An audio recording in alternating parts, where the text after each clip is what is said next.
Does your pooch have greying paws? Can Puss no longer jump up on the bed? Joining me now to talk about preventative health care for your ageing pets is vet Megan Alderson. Now, who's this, firstly? Pride of my life. This is my fur baby. This is Sydney. And I see we're talking about the wideness on another issue, I think. But today it's all about how grey she is and how I've managed to get her through to 11 now. She's just turning up 11. Wow. And, you know, she's had arthritis and a lot of health problems, lumps and bumps, you know, that we've been dealing with for a number of years. And, yeah, it's really like she's a good example of what you can do, apart from, you know, weight loss. We're talking about that in another session. But, You're a vet, so how much time have you had to put in? Because obviously for some people it comes to the point where, you know, the dog's quality of life and the amount of the vet's costing, they have to make a very difficult decision.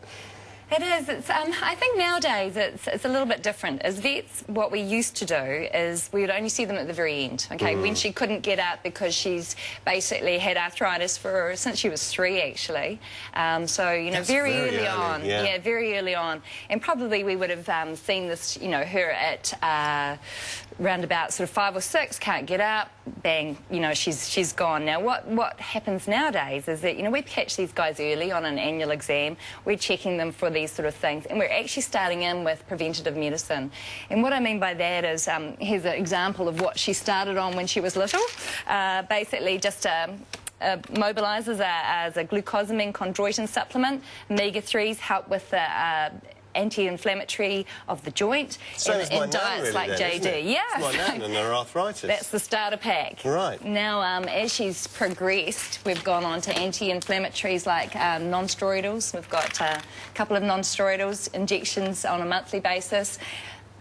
A little bit of Voltaren gel on those poor joints, and physio on a monthly basis. So, you know, that might be, as you said, over the top, but for me, you know, she's very important to me, and keeping her going is very important to me, and she has a great quality of life. What's involved in, you were saying we pick these up at the annual checkup, what sort of things do you look for and what do you test? So with Sydney here, we would start with, we would start at the head end, we go nose to tail, and basically we would start with the mouth. Oftentimes they'll have mouth issues, tumours, bad teeth, and you did notice that she has got one that needs to come out at some stage, and goes ears, eyes, we're looking for cataracts, we're looking for retinal exam, and then we're looking for lumps and bumps. Sydney's got a number of lumps and bumps that needed to come off a few years ago, and she's grown a number more, and all of them I'm actually measuring and keeping an eye on. Heart, you know, heart health is really important, especially in dogs. Cats are very quiet about having heart problems, so listening to their heart. And then, as you said, a joint exam goes through bottom of the foot to the top of the foot, and going through the motions of every joint. And usually she's pretty good in her front end, but if I come down to this back end, she's got very bad hocks here, and they're quite sore for her. And you can tell that from restricted movement, can you? Yeah, she's basically got very bony looking, you know, she's got cankles now, okay? She's lucky enough to have good good knees and good hips, but we're really having to work hard on these to keep control of this osteoarthritis. But she's doing pretty well. Then down to the tail, bottom, you know, we're just doing a whole exam. What's the gait exam? What? So a gait exam is when we actually get them running up and down the car park. A little bit more difficult when we're looking at a cat. Okay, so a cat, I'd get them to run around the clinic, and also get them to jump on and off things.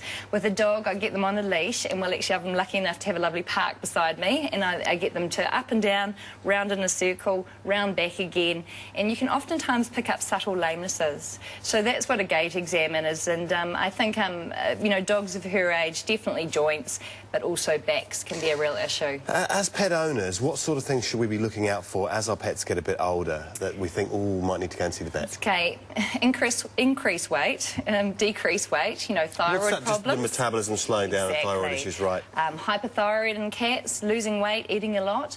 Hypothyroidism in dogs, when you're actually gaining weight for no reason. We also look at increased drinking, so that's a really good clue. It's diabetes, renal failure, Cushing's disease. There's a number of diseases that will cause increased drinking, so that's a very big clue for us and one of my main questions. Eating more, eating less. So eating more can be diabetes, eating less, things like renal disease. Then how much are they being able to get around? Are they sort of exercise tolerance normal, or is it decreasing? What about their sleeping habits? Cats are way more subtle than dogs, you know, when it comes to clinical signs, so we have to watch them more closely. And I think cat owners are inclined to bring them in later than dog owners, maybe just because the relationship's a little bit different and the cats are mind-warping them and not to getting them in the cage. So we have to work really hard on getting these animals in on an annual basis so that we can actually pick up these problems so we can do something about them. Are they like humans? Are they living longer? Yes, definitely. So with vaccinations, desexing, the quality food, and food comes into it a lot. You know, there's one thing that we might change on an annual exam with our pets is just what they're eating. She's already on a Jenny Craig diet, don't worry. Yeah, it's really just those ages are getting longer and longer, and I think, you know, in some countries you might be lucky to live till 4, whereas in New Zealand, you know, she's got an average lifespan of about 12 and a half years. Oh, that's great. Yeah. She's lovely. Thanks for bringing her in today. That's not a problem. Can I borrow that? I've always wanted to... Do you have a listen to her heart while you're here? No, put it on like this. Oh, yes. Doctor. Now, for more on pet health, head to our website. But now, I'm a dog man, me, and I'm going to be honest, I didn't get the appeal of our next guest, but our Facebook page and 100 million views on the web says different, and who am I to argue? It's time for that pesky feline.